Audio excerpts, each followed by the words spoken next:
we're going to make okonomiyaki. And yaki means to fry something. Okonomi, I have no idea what it means, so we're gonna fry something. These are the ingredients that you will need. This here is a Japanese cabbage lettuce hybrid. There are hard, crisp pieces like you'd get with lettuce, and then at the same time there are soft pieces like you would get with cabbage. So if you like cabbage, use cabbage. If you like lettuce, use lettuce. If you can find some weird type that has both, use it. Alright, you're gonna need onion. We will use this whole lettuce, and we'll probably use this the rest of this onion, so maybe 1/3 of an onion. You'll need 2 eggs. You'll need flour, and we'll get to the measurements on that later. You will also need some oil to grease your pan. You'll need salt and pepper for seasoning, and you'll need some pork. Here they have pork in little strips, and it's kind of weird, and it's not something that I've seen in the United States, but I never really shopped for pork in the United States. You could use beef, you could use chicken if you want, but these strips work best for the way that you need to cook it. The next thing is something that you might not be able to get readily in the States. It's called hondashi, and it is basically flakes of the bonita fish, and they've been put in little granules. It almost looks like fish food, and it basically might be fish food. It gives the food a fish flavor. Not very much, so if you don't like fish, it's not very strong. We've put it in there, Eric's eaten it a bunch of times, and he didn't know there was fish stuff in here, so that's worked out pretty good. Another thing that you might not find readily at your store and may have to get on Amazon is Bulldog Sauce. It is delicious. You could eat it on any meat, you could eat it on any food, you could put it on cereal. It's really, really good. And lastly, you'll need mayonnaise. Much like everything in Japan, this has mayonnaise on it. Those are all the ingredients that you're going to need to make the food. I'm going to get set up to do some chopping and cooking, and we'll be back in a second. Okay, so the next step in okonomiyaki is chopping. You need to get all of your stuff prepared to go into your mix. With the lettuce cabbage thing, you're going to chop off the bottom. You don't really want all this. It's going to be a little too thick for cooking, and the taste isn't really going to be that great, so we're going to throw that away. Then you're going to take the rest of your stuff, put it in a strainer, and give it a rinse.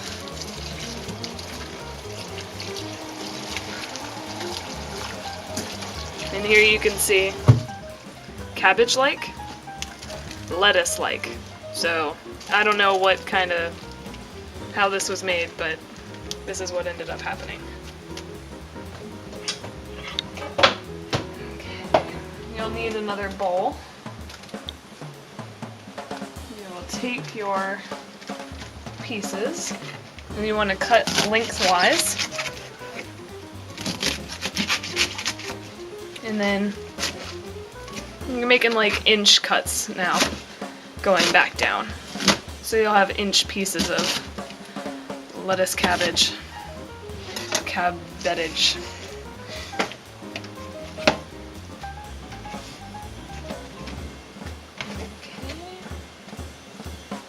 Then you're also going to chop up your onions. You want them diced. Whoa, that worked out pretty well.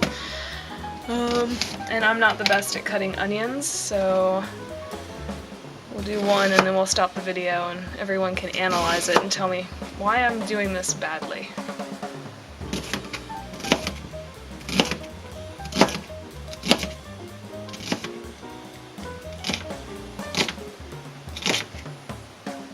And again, you want about 1/3 of an onion to go in with all of your lettuce.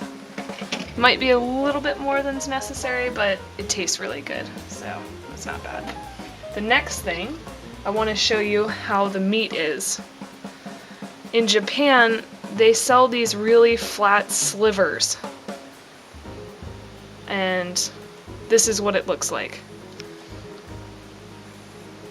I don't really like them in anything else. I use this in like curry rice because it's not the main thing. and I use this in okonomiyaki because it's going to go on the bottom and it's just going to be a flat piece of meat, and that's what you need. So using ground beef or using chicken might be really hard with this recipe because you don't want to use big chunks. Okay, so thus far we've checked all of our ingredients and we have chopped all of our food. We got our onions and our lettuce, cabbage stuff ready, and our meat is ready. I've taken some pieces and just flattened them out so they're easy to put onto the grill. Alright, the next thing that we're going to do is make our batter. And what you need for that is flour, eggs, salt and pepper, and your hondashi. Alright, so I have about 500 milliliters of flour in here. When I learned this recipe, it was all eyeballed. So I'm going to eyeball it and let you know how much I actually used.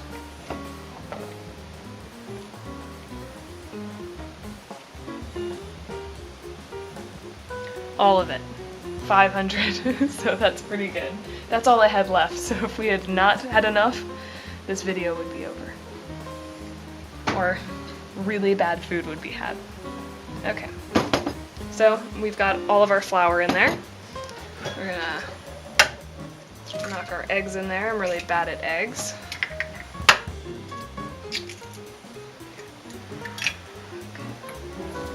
Wash my hands. Now, the next step is the hondashi. And the stuff that I have comes in little tubes. I don't know what you'll end up getting or whether we'll end up sending you the tubes. But basically what you want to do is sprinkle it on the top. A generous sprinkling is what we're going to do. And yes, it looks just like fish food.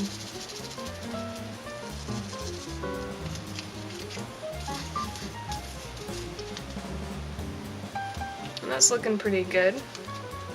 I'm going to give it just a little bit more, because that's exactly what Emma did when I did it the first time.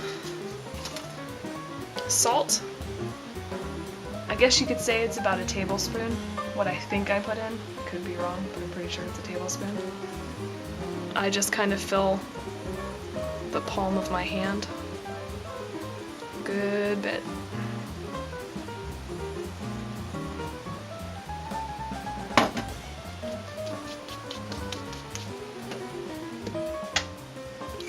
And then you can pepper pretty much as you love pepper. And I know that Eric really likes pepper, so I go a bit heavy on it. You can go lighter if you want to.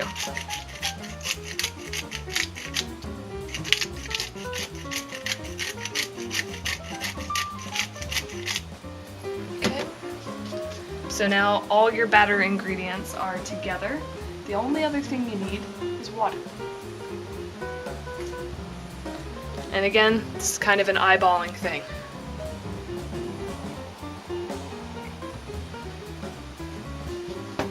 And also it's kind of a mix as you go thing. I'm going to mix the water in there, get everything going. If it's not the consistency that I want, then I'll add more water.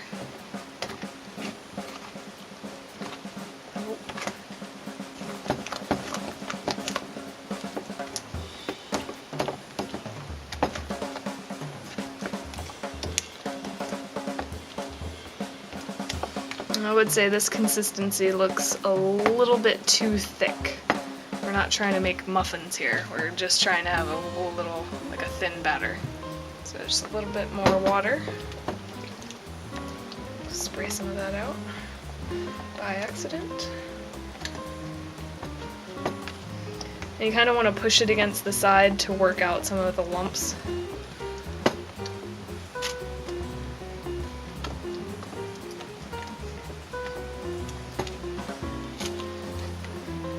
Okay, that's looking pretty good. The next step is to add your ingredients. Your lettuce and your onions. You will not put the meat in yet. The meat will go directly onto the grill.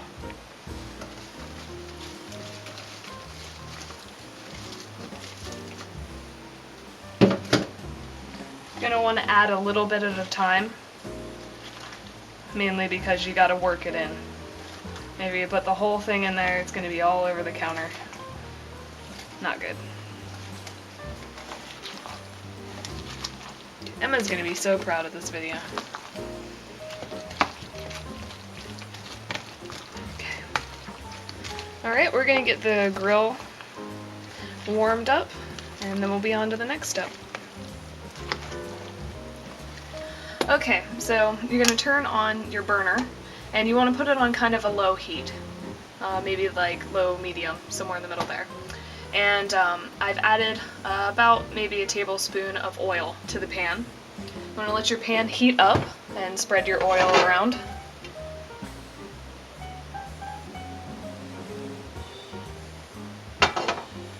And just make sure that that's getting warm. The next thing you're going to do is put your meat onto the grill. And I've just flattened out a few pieces so that they're ready to go directly on there. Now I'm just going to go ahead and lay them on.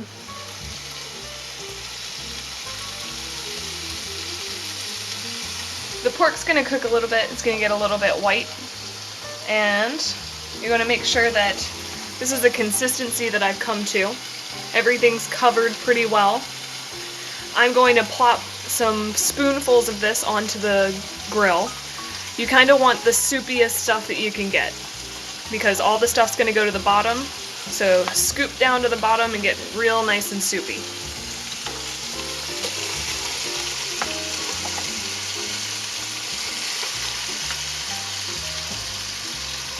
And I did about 3 spoonfuls there. And then you're going to want to move them out kind of like a pancake.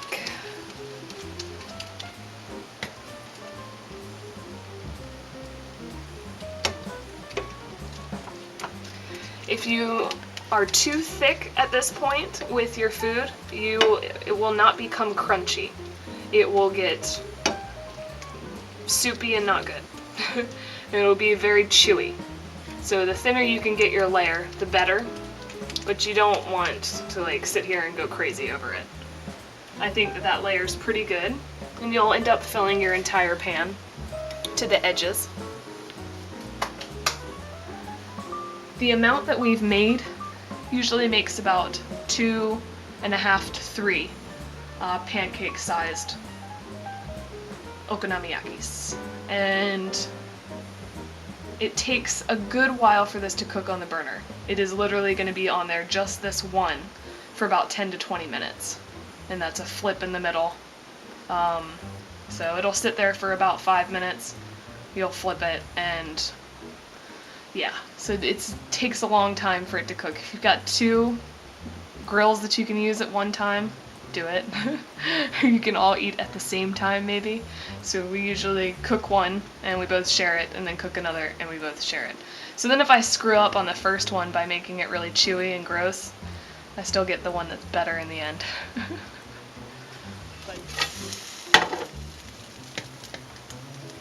That is cooked a little too much. It's not gonna have, it's gonna be like this color brown, not this color brown.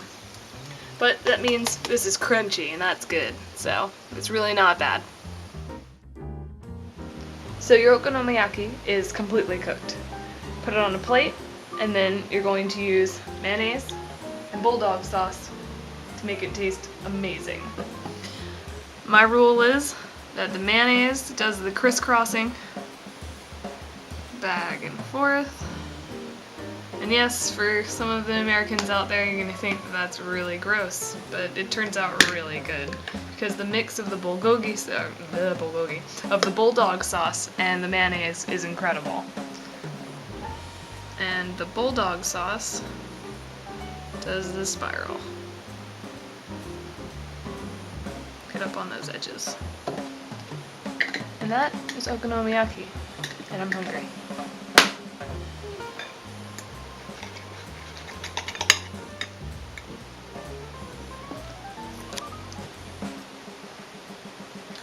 Oishii desu ka? はい。美味しいです。ね。